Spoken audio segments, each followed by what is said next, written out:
Well, first of all, speaking to this game tonight, obviously, can I get a water, Eric?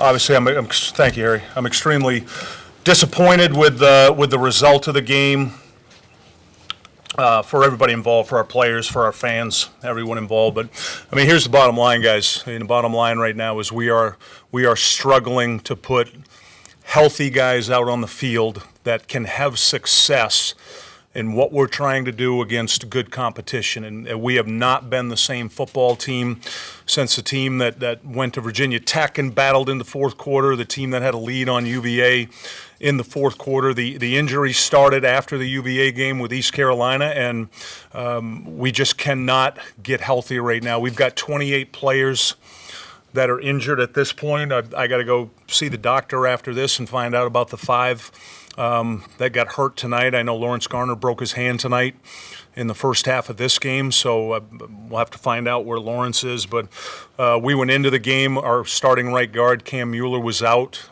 suffered a concussion against UAB. Chris Cunningham broke his hand in the UAB game, had surgery on Tuesday, and we're hopeful he'll be back in a couple weeks, but that's obviously going to limit him. Tobias Moss did not play in this game tonight. He'd been playing good football for us at the boundary corner.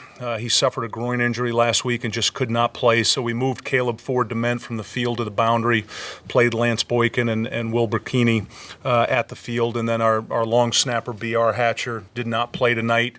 B.R. also suffered a concussion last week in this game. I know Blake Watson went out with an ankle injury. Jawan Ross, who's been playing phenomenal football for us at D-tackle, re-injured his knee in this game right at the end of the first half, and just could not return. So I got to go meet with the doctor and find out where he's at. And at this point right now, it's about trying to get as healthy as we can this week, figuring out who we've got that'll be available to get down to Florida. But I told him in the locker room, I said, I'm going to coach you as hard as I've ever coached any team. We're going to go to Florida. We're going to figure out who we got that can go and is ready to play, and we're going to go play our tails off. And I'll take questions.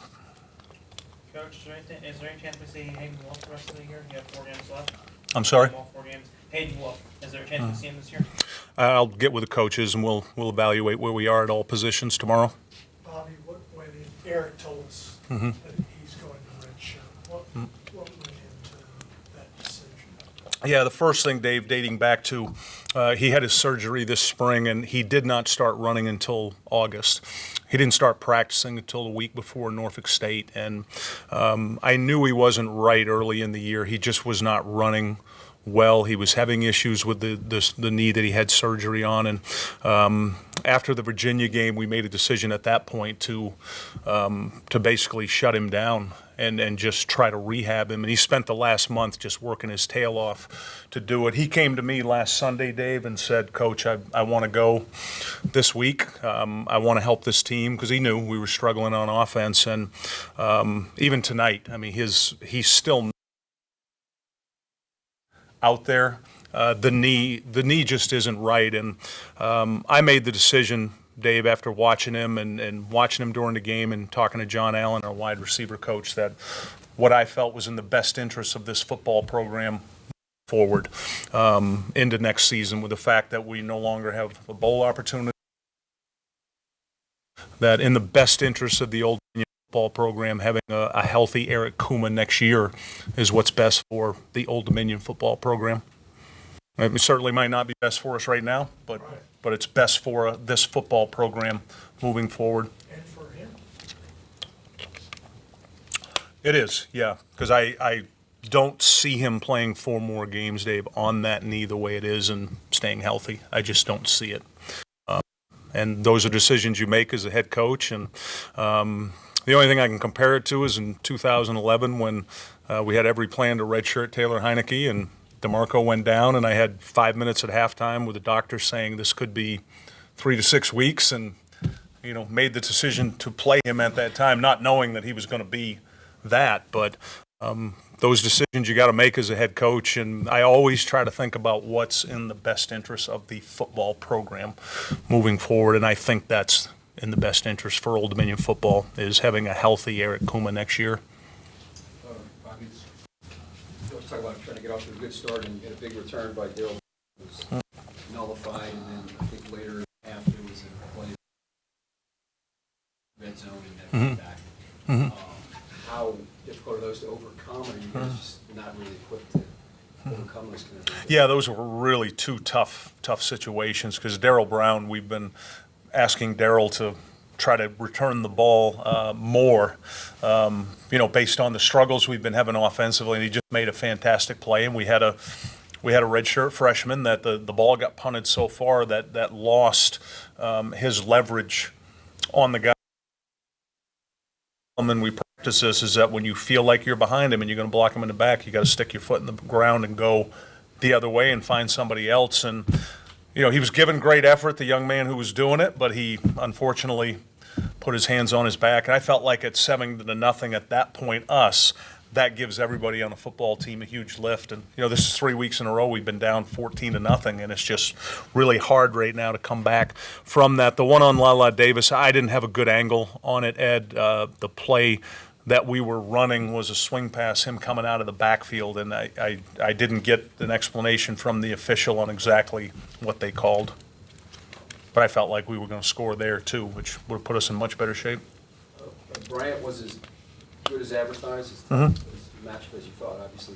He did a lot of his damage in the first half, but it seemed like he was very tough coverage. Yeah, we struggled with him in the first half. We tried to play a match coverage on him with the safety, and we were just struggling to be able to handle him, and we started to double team him in the second half, and without knowing Robinson wasn't going to be in the second half, and they weren't throwing it as much. But, we did make that adjustment with him. He's, as advertised, he's, I think, a candidate for the Mackey Award. He's going to be a phenomenal pro, and he was the guy with those 6 catches in the first half, and I felt like they were all big ones. Anything else for Coach? You guys have 4 games left.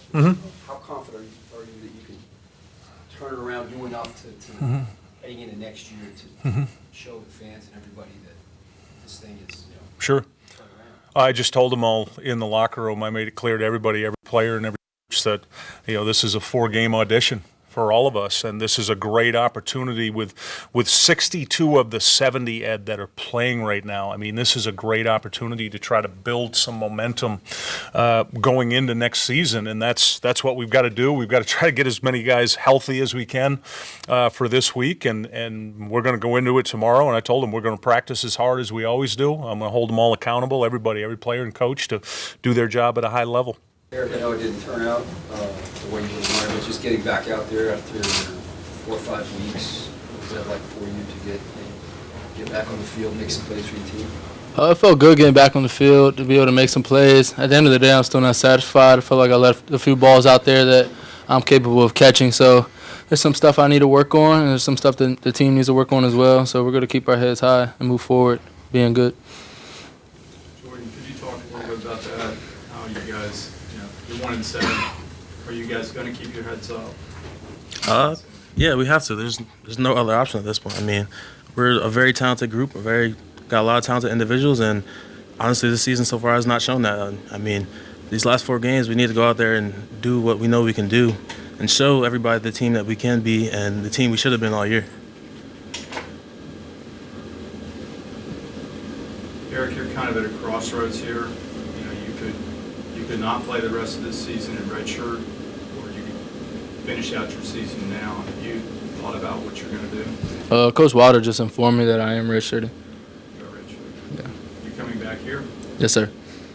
Sure. Yeah, I've had some injuries that's added up, and it's like one nagging on another. They're all little injuries, nothing major. He feels like I'm not 100% healthy, so he thinks it's best for me to get healthy and be able to further my football career playing healthy next season. Did that decision, or did that surprise you? Is that something you want to do? Had you talked about it before today? Yeah, I've talked. The red shirting option. We've talked about it, and we discussed our options, and at the end of the day, he feels like that's what's best for me. And I always listen to my coaches, and they feel like it's better for me to get healthy instead of playing not 100%. So they think if I take this off season, like this will be my first off season, actually being able to do everything and be healthy. So I feel like this is a good move. Just from an offensive standpoint, what do you guys, is it little things, little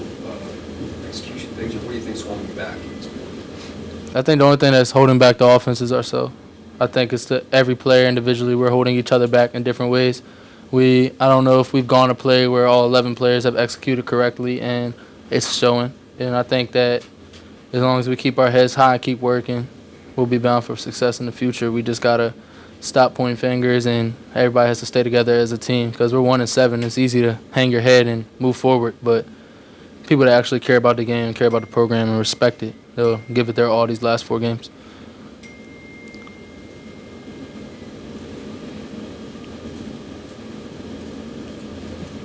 Anything else for these guys? Eric, can you talk just a little bit about the losing streak and you know, how this impacts you personally? I mean, how do you deal with it and that sort of thing? I mean, you always got to keep your head up and think about the following week.